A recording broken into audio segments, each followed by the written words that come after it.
My name's Jim Dugan. I'm a rancher in north central Kansas, and I have a meat business I call Cross Triangle Meats, and we offer hormone-free, antibiotic-free beef, and it comes from my own operation. I have straight bred Hereford cows and Angus bulls, and all my stuff is processed locally through USDA inspected stuff, and I've been in it about 5 years, and I offer a quality product, and I sell quarters and sides and individual cuts. The reason I got into this business, my sister is a doctor, and she travels in other countries and things, and she was telling me about their concerns with our beef, with all the hormones and antibiotics we have in it. And that was about 15 years ago, and I started listening to her a little bit, and in the process I started agreeing with what she's being told in other foreign countries. And I've changed my operation. I don't implant my cattle anymore. And I think as a businessman and a representative of our beef industry, we need to start listening to our customers. And our customers are concerned about the stuff we're adding to our beef.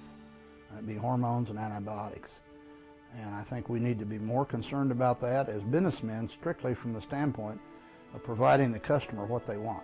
On my business, I use straight bred Hereford cows, and I've never changed. They're commercial grade cows, but they're pure in that sense. I can't take the credit for that. My dad started this business before I was involved. And I used to use Hereford bulls, and in the last several years, the market has changed to black as the selected variety. But when I started using Angus bulls, it was a market thing in the beginning, and then it changed from that to actually a better beef product. And it's what they call the F1 cross. It's a cross between the registered Angus bulls I'm using and my straight bred Hereford cows. And it offers a very good quality, good tasting product. And those are both English breeds. And English breeds, on the whole, still provide the best tasting meat and stuff.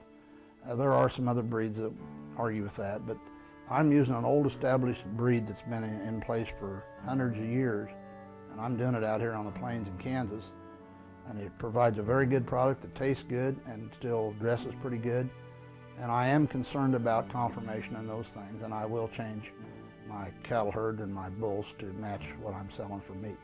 I'm having a local guy do the processing, and what I've learned out of this procedure is that my animals, mostly when they are processed, are all graded choice. 60-some% is what it is now when they're on the hook. And that's a pretty good ratio. But I'd like to get that a little higher, and I can do that through genetics, and I'm in the process of updating that all the time. Now there will be some select a little bit of it, but what I offer in the mix is I offer you a chance as an individual or a company to buy choice stuff rather than stuff that's been picked over. And I've had very good feedback on that, how it tastes and how it cooks and other things. And that's my goal, is to provide a good tasting product that is actually better than you can buy. And you have to have a plan. And so I keep track of what was crossed and what was done. And there's a lot of guys that just go after birth weight, and then they go after what they pay weight when they sell them, and they don't care what they taste like. And I still use grain in my feed ration when I feed my steers out, but they're always turned out every day onto green stuff. They're never in the pen for 24 hours at any one time. And that, I have some concerns about E. coli, and I think you break that E. coli cycle when you get those cattle out of those confined facilities.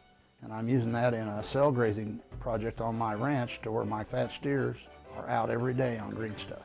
And I'm using triticale and some other things in my cells, along with triticale and alfalfa mixed together in a no-till planting procedure. And some of the varieties that I'm using now are from this country, but they're also from Europe. And what it is, it's a lot better grazing, and you can graze a lot more animal units on a lot less acres. But you have to remove them from that in a short period of time. But they gain better, they're actually healthier. I haven't doctored an animal for any fever. Even my calves, I use it in that system. And it makes the animal a lot healthier. They gain better, their frame's better, and I think the meat's better.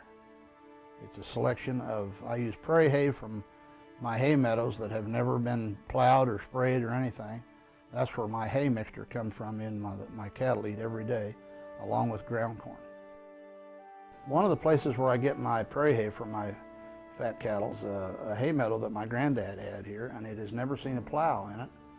And I don't get all my hay from that, but I get a lot of it from that. And it is kind of an oddity in this country because it's Class 1 soils and it's never been plowed. That's just one of the things I guess I just kind of lucked into, but I use that as part of my feed ration.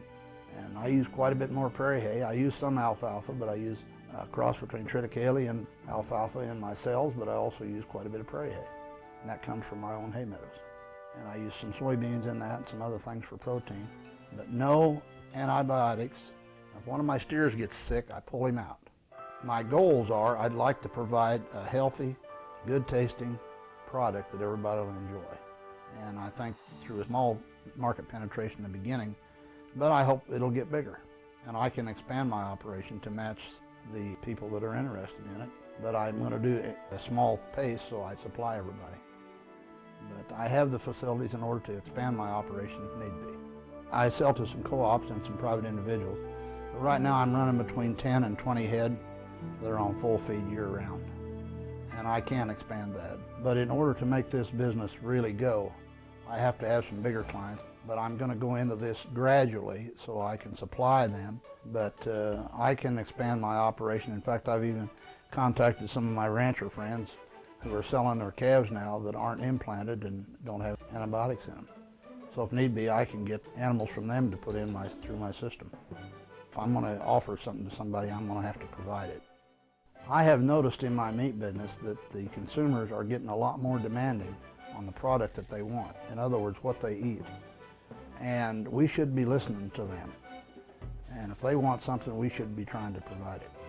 But when you start affecting people's health with product that is not good for them or causes diseases or other things, then we have to look at that and we have to pay the producer more money to provide the quality product we want to eat for our families. And our customers are becoming more demanding. They want to know what's in that stuff, and I'm trying to provide that for them. And I think it's important that they tell us what they want, and we need to be listening.